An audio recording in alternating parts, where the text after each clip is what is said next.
আসসালামু আলাইকুম রহমতুল্লাহি ওয়াবারাকাতুহ।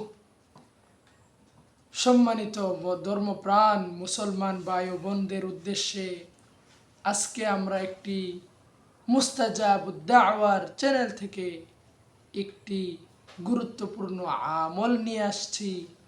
এই আমলটি যদি আমরা পাঠ করি, আমল করি, তাহলে আল্লাহ পাক আমাদের এই দোয়াটা কবুল করবেন ইনশাআল্লাহ। আমাদের মধ্যে অনেকে এমন আছে, আমাদের মধ্যে অনেক এমন রয়েছে, অনেক ব্যক্তি রয়েছে যাদের চোখে সমস্যা আছে, চোখের জ্যোতি কমে যাচ্ছে, চোখে ঝাপসা দেখে, চোখে ভালোভাবে দেখতে পারে না।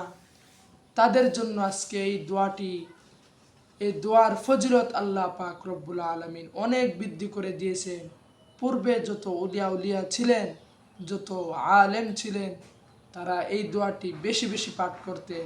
কারণ চোখ যার নাই, সে দুনিয়ার কিছুই দেখতে পারে না, এমনকি তার জন্মদাতা পিতা মাতাকেও সে দেখতে পারে না।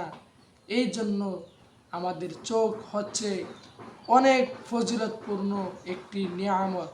এই জন্য আমাদের যাদের চোখে ঝাপসা আছে, চোখের দুর্বলতা আছে, আমরা বেশি বেশি এই দোয়াটি পাঠ করব। দোয়াটি হচ্ছে কুরআনুল কারীমের একটি আয়াতটি হচ্ছে ফাকাশাফনা আনকা গিতাআকা ফাবাসারুকাল ইয়াউমা হাদীদ।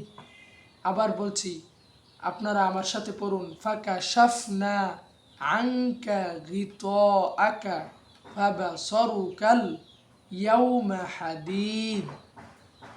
আরেকটি হচ্ছে, আমরা প্রত্যেক ফরজ নামাজের পরে, অর্থাৎ ফজরের নামাজের পরে আমরা 11 বার ইয়া নূরুন ইয়া নূরুন ইয়া নূরুন ইয়া নূর পরে আমরা চোখের মধ্যে এভাবে ফু দিব, বলে এভাবে ফু দিব। ফু দিলে আমাদের চোখ আস্তে আস্তে আলো বাড়তে থাকবে, জ্যোতি বাড়তে থাকবে। ফজর নামাজের পর 11 বার পাঠ করব। তারপরে অনুরূপভাবে মাগরিবের নামাজের পরে আমরা 11 বার পাঠ করে এই আয়াতটি ফু দিয়ে, আমরা দোয়াটি ফু দিয়ে চোখের মধ্যে এভাবে ঘষা মাজা করব। তাহলে এরকমভাবে আপনি প্রতিদিন করতে থাকবেন, তাহলে একদিন দেখবেন আল্লাহ পাক রব্বুল আলামিন আপনার চোখের সমস্যা দূর করে দিয়েছেন। এই জন্য আমরা এই দোয়াটি বেশি বেশি পাঠ করব। সকলেই এই দোয়াটি আমল করার চেষ্টা করব ইনশাআল্লাহ। তাহলে সকলেই ভালো থাকবেন, সুস্থ থাকবেন।